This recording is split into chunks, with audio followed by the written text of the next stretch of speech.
नमस्कार। न्यूज के विश्लेषण में आपका बहुत बहुत स्वागत है। और जेएसएससी सीजीएल पर कोर्ट में मामला है और इधर बीजेपी ने भी पूरा का पूरा स्टूडेंट का साथ देने का योजना बनाया, तो इस पर विश्लेषण होगा। इसके साथ साथ ट्विटर अभियान चल रहा है आज, तो इसमें भी खासी जो है सरकार पर दबाव बन जाएगा।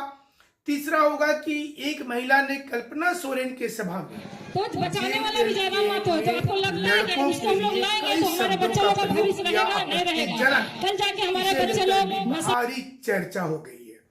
बीजेपी में टिकट का नाम क्या बंटवारे में हुआ, उसके बाद तमाम नेता में भगदड़ मच गई है। जो बीजेपी का कल तक कैडर हुआ करते थे, आज 15 मिनट में उन्होंने अपनी आइडियोलॉजी बदल दी और निर्दलीय उम्मीदवार खड़े हो गए हैं।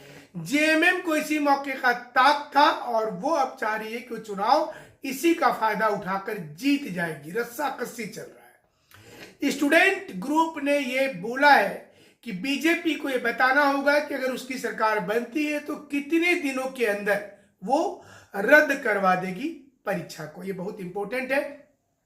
इसके अलावा ढेर सारी डिमांड है, लेकिन महत्वपूर्ण इस समय में चूंकि जेएसएससी सीजीएल है, जिसकी एक सुनवाई जो है ये 22 अक्टूबर को होगी। अब आपको लगेगा कि 18 सितंबर वाले लोग कहां चले गए, जो 18 सितंबर को फाइल किए थे। तो कछुआ और खरगोश वाली जो पुरानी कहानी थी, वही कहानी समय में आई है।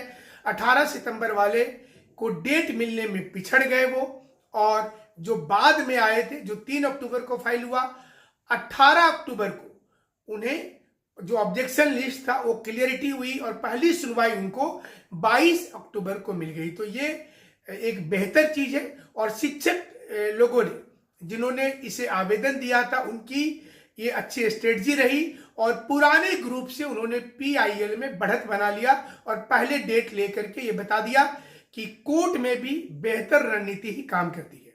वहीं दूसरे वाले जो ग्रुप है, इस समय वो इंतजार कर रहे हैं कि उनको डेट कब मिलेगा। जैसे ही आएगा हम आपको बताएंगे।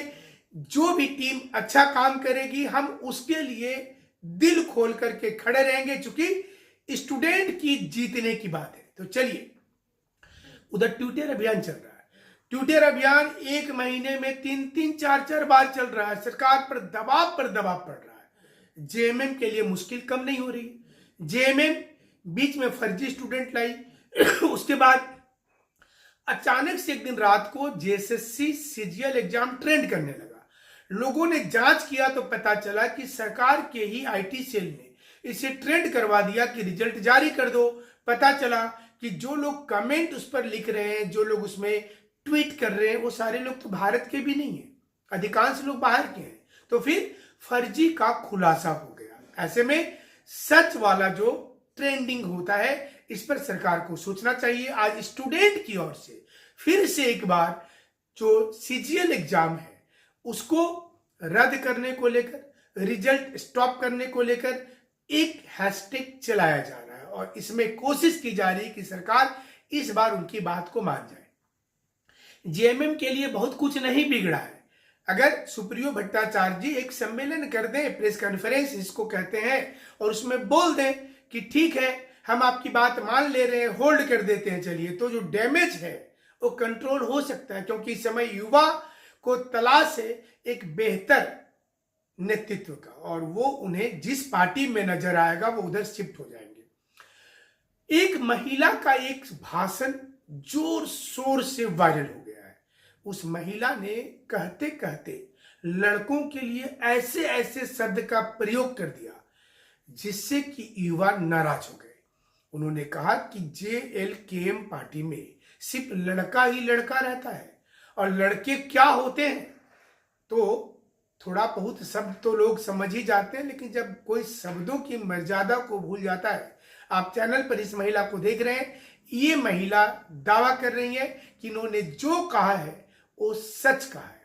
सवाल ये उठता है कि कल्पना सोरेन जी को और जेएमएम को इसका खंडन करना चाहिए। अगर वो खंडन नहीं करते हैं तो निश्चित रूप से इससे युवा नाराज होंगे और ये भी पता चलेगा कि जेएमएम को नुकसान का अंदाजा। लेकिन वही दूसरी ओर, जैसे ही बीजेपी ने पार्टी में टिकट की घोषणा की, तो जो बीजेपी हमेशा बोलती थी कि पार्टी विथ डिफरेंस है, वो डिफरेंस नजर नहीं आया।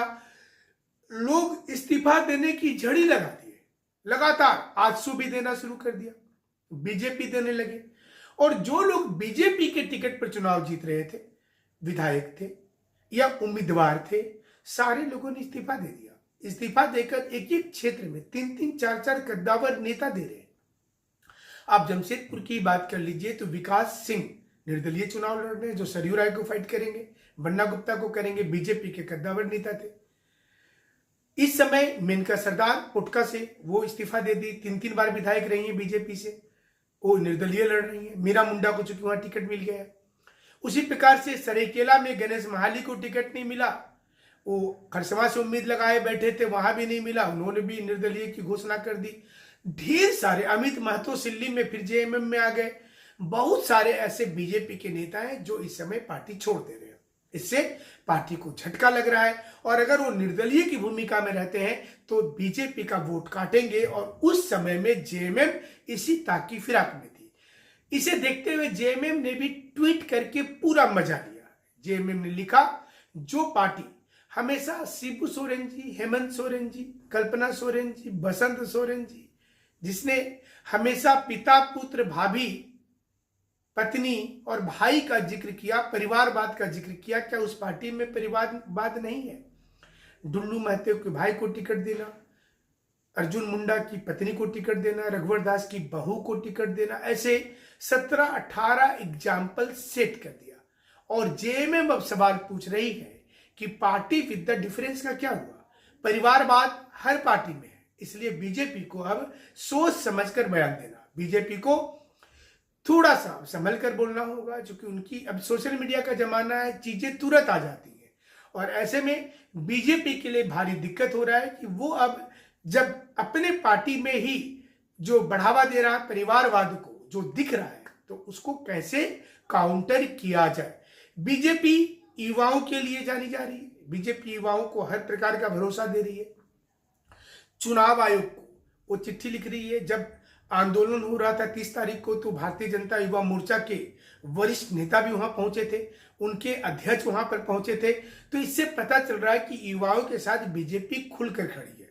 इसमें जेएलकेएम पार्टी के लोगों को भी आगे आना चाहिए, खुल करके। जितना खुल करके दोनों पार्टी आएंगे, युवा उनकी ओर आकर्षित होंगे। लेकिन जेएमएम को लग रहा है कि जो परिवारवाद का उन्होंने मुद्दा उठाया है, ये इस समय बीजेपी की दुखती रग होगी।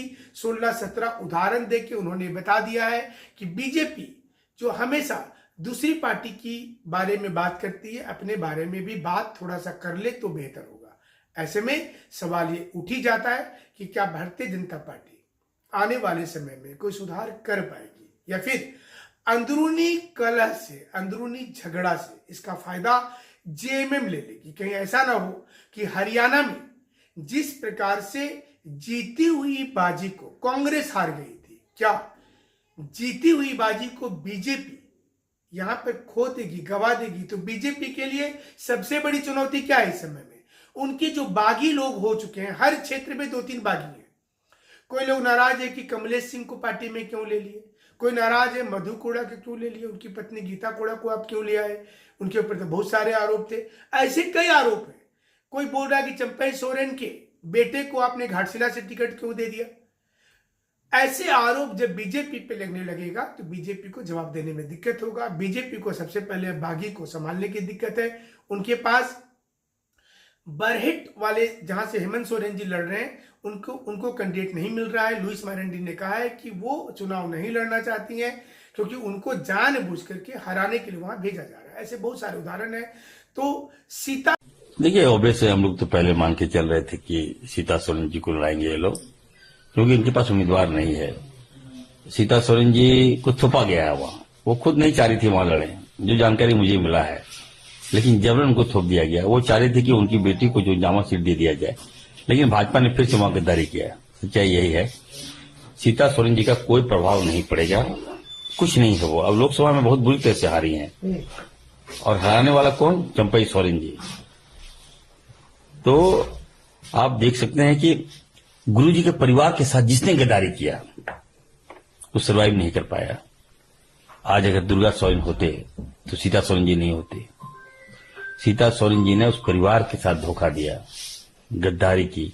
जब उसके परिवार को उनकी आवश्यकता थी तो वो साथ नहीं दी, वो भाग गई, भाजपा की गोद में चली गई।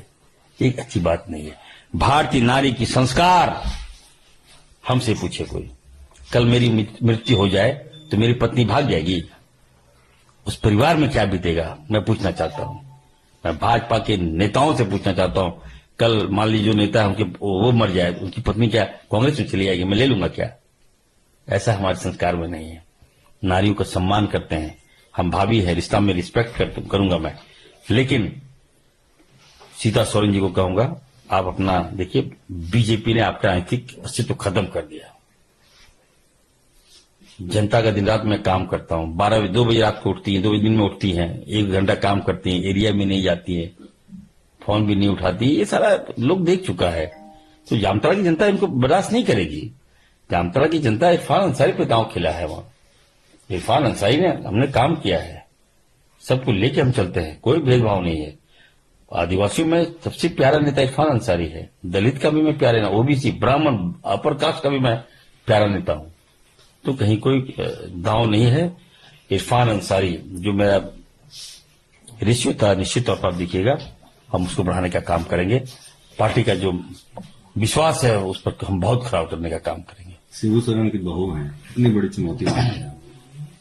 अब वो शिबू सोरेन की बहू नहीं मानते हैं वो लोग, जिसे गुरु शिबू सोरेन जी घर से निकाल दिया उनको, हेमंत जी ने उनको निकाल दिया है, उस घर की बहू नहीं है। मैं ध्यान रहो ना, जब उनके अगर बहू होते तो आप उसी घर में सेवा करते। गुरु जी को आवश्यकता है सेवा की। रूपी सोरेन जी जो हमारी चाची है, उनको आवश्यकता थी वो सेवा करें, आप गद्दारी कर दिए, धोखा दे दिए।